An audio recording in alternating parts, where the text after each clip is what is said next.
Hey guys, this is Minister Q, and I want to talk about today about the big fuss and the fight about the beginning of the creation because, we feel it's not our fault.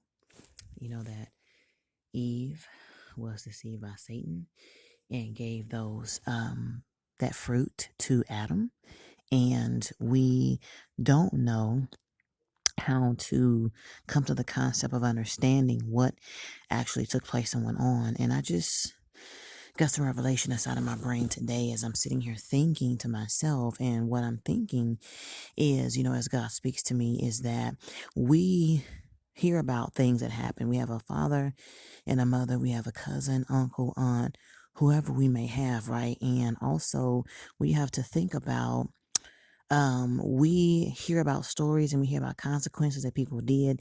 Let's say you had a father, a mother. I'm pretty sure somebody in your family that you do have who made mistakes.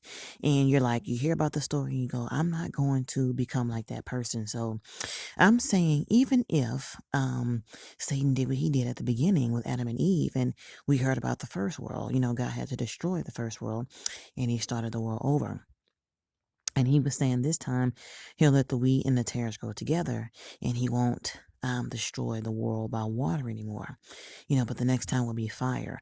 So if we became to understand and learn the concept of, okay, well, the beginning of the world, this is what happened in the Garden of Eden, excuse me.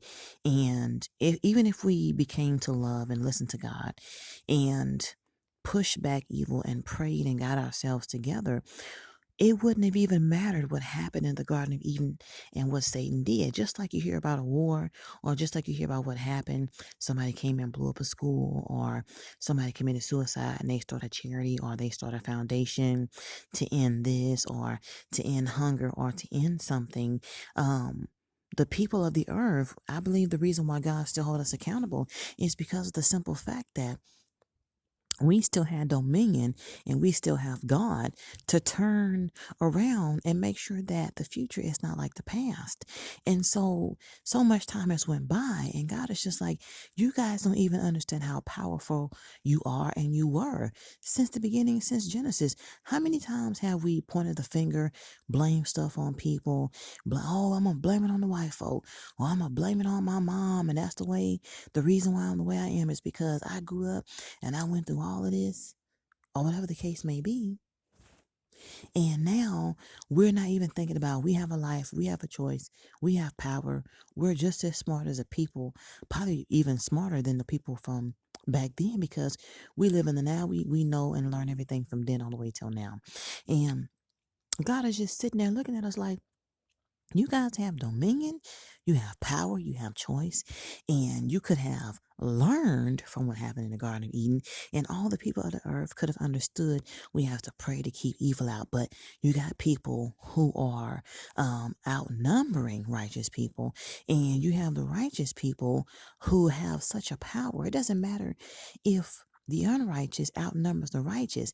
If you have enough people, God will always come and destroy. Now, let's talk about Sodom and Gomorrah for a second. How many righteous people, and the angel was waiting on Lot and his daughters and his wife to leave. God didn't need anybody to do anything, but he saved Lot and his children and his wife, right? His wife decided to look back. She turned into a pillar of salt. But what I'm saying is that God said, if I had 50 righteous, I wouldn't even destroy the city.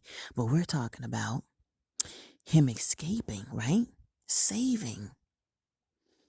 All you need to do is be a child or a man of God who God loves. Think about, even if it was just your household or a few households who was righteous and brought God back down to the earth. Think about that. Think about it.